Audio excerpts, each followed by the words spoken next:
بسم الله الرحمن الرحيم الحمد لله رب العالمين ولي الصابرين وصلى الله على سيدنا محمد نور هذا الكون المبين. اللهم صل على سيدنا محمد صاحب الحسن والجمال والبهجة والكمال والولدان والحور والغرف والقصور. اللهم صل وسلم وبارك عليه عدد من صلى عليه وعدد من بخل بالصلاة عليه، كما تحب أن يصلى عليه، كما ينبغي أن يصلى عليه، صلاة لا يعلم قدرها إلا أنت ولا يعرف مكانها إلا أنت، وعلى آله وصحبه أجمعين.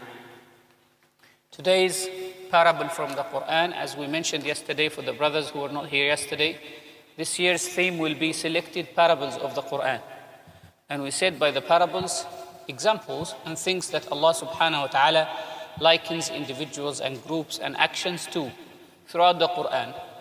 Giving the mathal or the parable or the likeness is one of the methods the Quran uses in order to make things very clear in our minds. We use that in our day-to-day life. We give examples, we give parables. And Allah subhanahu wa ta'ala says, وَتِلْكَ الْأَمْثَالُ نَضْرِبُهَا لِلنَّاسِ. These are the examples and the parables. We strike them to people and we give these examples and parables to people. And yesterday we gave a parable from the first chapter of the Quran, and tonight we will give a parable from the third chapter of the Quran. We read in the third chapter of the Quran, in the ربع that starts with قَوْلٌ مَعْرُوفٌ وَمَغْفِرَةٌ خَيْرٌ مَّن صَدَقَةٍ يَتْبَعُهَا أَذًى. Allah subhanahu wa ta'ala speaks about the value of charity and the importance of sadaqah, the place of sadaqah in the society, and the examples of those who give charity and those who don't give charity. And then Allah says in verse number 264, and I would advise brothers and sisters who are listening to this, after they go home, to note down the number of the verse, and then go home and read the translation, so that you will understand what we were talking about.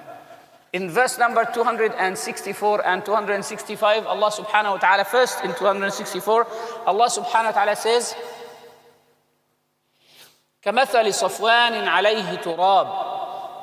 And we will notice that throughout the month, we'll use this word a lot, كَمَثَلٍ, like. So Allah subhanahu wa ta'ala, again, another tashbih, another simile, tashbih tamthili, as the scholars of rhetoric say this is, in this ayah, Allah subhanahu wa ta'ala gives us an example and says the disbeliever who gives charity out of showing off, not because it is a good trait that is placed deep in his heart, is like, Allah subhanahu wa ta'ala says, he is like a rock. A farmer thinks that all his soil is ready for plantation and farming, but there could be some hidden rocks in the farm. Some of these rocks covered with little amount of dust. So the farmer will think that it is normal soil as usual. So he'll put his seeds in that little amount of soil that is put on top of the rock. He doesn't know what is hidden inside. As soon as he waits for the rain, as soon as the rain comes, it washes off that little amount of sand and nothing remains. The seeds don't grow. In reality, it uncovers the reality of that rock, that it is not soil. So Allah subhanahu wa ta'ala gives us this beautiful example, and He says, the disbeliever who spends, or an individual in general, who spends or who does actions out of showing off, his reality is like the reality of that rock, and his outward is like the outward of that sand. As soon as you put them in real life testing situation, their true colors will be shown right away. And right after that, Allah subhanahu wa ta'ala, so here we are faced with an individual whose outward is different from his inward, who pretends that he is someone, but in reality he is someone else. And then the ayah after that, Allah subhanahu wa ta'ala says, وَمَثَلُ الَّذِينَ يُنْفِقُونَ أَمْوَالَهُمْ ابْتِغَاءَ مَرْضَاتِ اللَّهِ وَتَثْبِيتًا مِنْ أَنفُسِهِمْ. But the likeness of those who spend their charity out of pleasing Allah and out of deep faith in themselves. And the Quran says, تَثْبِيتًا, with steadfastness, تَحْقِيقًا, with certainty. They're certain that the reward is with Allah. They're certain that they want to give. Their nafs is firm in good qualities. They are genuinely generous. They are genuinely true. They're genuinely dedicated. They're genuinely sincere in doing so. they are like, the Quran says, كَمَثَلِ جَنَّةٍ بِرَبْوَةٍ. They are like a garden on top of a hill, a garden on top of a plateau. The garden on top of a plateau, if there is heavy rain, the Quran says, أَصَابَهَا وَابِلٌ فَآتَتْ أُكُلَهَا ضِعْفَيْنِ. When it is touched by heavy rain, it gives double the crops. It gives fruitation twice. It gives plantation twice. It increases. Why? There is a lot of water. But what if there is no water?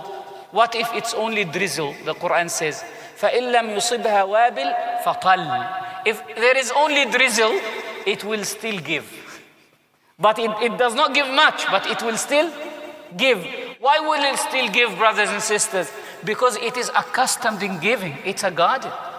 This is exactly how is the heart of a believer and how is the heart of a disbeliever. And this is the theme for today, brothers and sisters. As Imam al-Fakhr al-Razi says, rahimahullah ta'ala, he says, good qualities, virtues, al-fada'il, virtues, what are they? He says, malakatun rasikhatun fi nafs. It is a trait that is deeply rooted in the heart, that is deeply rooted in the nafs. You can claim as much as you want that you're generous. But generosity is not when you have money. Generosity is when you don't have money. Generosity is when you give when you need, not when you give when you have surplus. If you give when you have surplus and you don't give when you are in need, when you need the money, you keep it to yourself, then you'll be like that Safwan. You'll be like that rock. Outwardly, it is like that. And one of the poets of Jahiliyyah before Islam, a man called Zuhair ibn Abi Sulma. He was one of the famous wise individuals of Islam before Islam. He says, وَمَهْمَا تَكُنْ عِنْدَ امْرِئٍ مِّنْ خَلِيقَةٍ وَإِنْ خَالَهَا تَخْفَى عَلَى النَّاسِ تُعْلَمِي. If a person has a quality and he thinks that he's hiding it from people, it will be discovered one day. You're stingy and you pretend that you're not. It will be shown one day. You think, you see the brothers here in the masjid, mashallah, all of them are smiley, all of them are nice, all of them are good in Ramadan. And then right outside the masjid, you step on the toe of this brother. Look what he will do to you. Will he smile? Will he move from being a very nice individual to being a lion? That's where the nafs takes over. That's when the ego takes over. That's the point. The real test is not when you're happy in your relation with your family, in your relation with your wife. Not when everything is nice and everything is lovey-dovey. We relax with each other. No, when she angers you, when she irritates you, when you have a problem. Same thing with the sisters. When your husband irritates you, are you going to observe the hudud, the limits of Allah, the regulations of Allah, the commandments of Allah, or not? Allah subhanahu wa ta'ala says at the times of divorce, at the times of disputation, at times of fighting, at times of argumentation, وَأُحْضِرَتِ الْأَنفُسُ الشُّحْ. That's when the stingy souls are brought. Why is that? Because it is this time when the stingy souls are brought. Before that, when everything is fine, no one shows his true colors. But when there is disputation, when there is marriage, everyone is fine. Why? It is coming into a good situation. But when there is divorce, everyone is fighting to try to deprive the other from the right. Everyone is fighting over the little tiny things. Same thing. In Ramadan, everyone gives. Then after Ramadan, what will happen? You claim that you are turning to Allah or you're turning to Ramadan.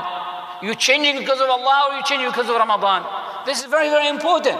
The Imam al-Fakhr al-Razi rahimahullah says, فَإِنَّ إِرَادَةَ النَّفْسِ عَلَى فِعْلِ مَا يُشِقُّ عَلَيْهَا لَهُ أَثَرٌ فِي رُسُوخِ الْأَعْمَالِ. Training the soul, habituating your soul, adapting your soul on good qualities, especially those that are difficult for you, when you train and tame your soul to do them regularly, then it will be established in them. لَهُ أَثَرٌ فِي رُسُوخِ الْأَعْمَالِ. It will lead directly to that quality established in you. You're unable to wake up for Fajr and you find it difficult. No one has ever promised you that it will be easy.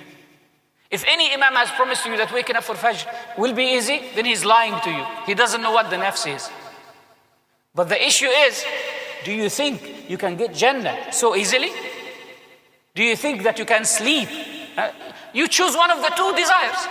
You have the desire of sleeping and resting, or the desire of Jannah. There are two desires. You can't have the cake and eat it. You can't have two things at the same time. You can't enjoy two desires. إِنَّ اللَّهَ لَا يَجْمَعُ عَلَى عَبْدِهِ عُقُوبَتان وَلَا شَهْوَتان. Allah subhanahu wa ta'ala doesn't allow you to enjoy two desires, nor He punishes you twice. Allah is just. If He punished you in dunya, He doesn't punish you in akhirah. If He punishes you in akhirah, He doesn't punish you in dunya. Same thing. You enjoy something here, you don't enjoy there. They say that, and I'll finish with this, that one of the salihin back in the days, he used to train himself not to eat meat. Every time he would say to himself, he desired something, he would say, الصبر ساعة. Just be patient for 1 more hour. الصبر ساعة. عند الله تلقين الخير.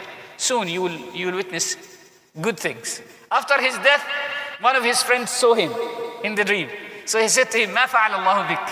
What did Allah do to you? He said, قال كل اللحم ما شئت. Eat from which meat you want. Yeah. Why? He's been patient. Every night he was just a little bit. Just a little bit more. A little bit more. Same thing. تصبر على هذا. Be patient. Give yourself some patience. They said one of the Salihin wanted to commit adultery. And then it occupied his mind and his heart. Then all the night he took his hand and he put his hand in the fire. He had a candle at home. He put his hand in the fire. And he would tell himself, will you be patient with the hellfire? Will you be patient with the hellfire? And every time his nafs insinuates, he would put it back. So in the morning, they looked at his hand, his students looked at his hand, and they said, what's happening? Did you burn your hand? He said, well, I burn it in dunya better than burn it in akhirah. So this is very important, brothers and sisters. These talks are not for people to be entertained. These talks are for you to take and do some action. Otherwise, I wouldn't be sitting here and you shouldn't be sitting here. We'll be spoiling the time of each other. Right? The ummah is really in a miserable shape, and the problem starts with each and every individual of us. So let's take this from today, that we take a good quality and try to establish it. If you're not generous, try to establish generosity. إنما الحلم بالتحلم إنما العلم بالتعلم إنما الخلق بالتخلق. No one is born generous. No one. Allah subhanahu wa ta'ala says, خلق الإنسان ضعيفا. Man is created with weakness. خلق الإنسان عجولا. Man is created in haste. خلق الإنسان من عجل. Man is created in rushness. But people learn how to relax. People learn how to be patient with dhikr, with obedience. استعينوا بالصبر والصلاة. Seek help from patience and prayer to establish good qualities in you. That's the most important thing.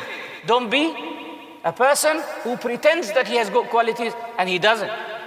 Work hard on the soil of your soul and the soil of your heart rather than your outward. May Allah subhanahu wa ta'ala grant us tawfiq. أقول قولي هذا أستغفر الله لي ولكم.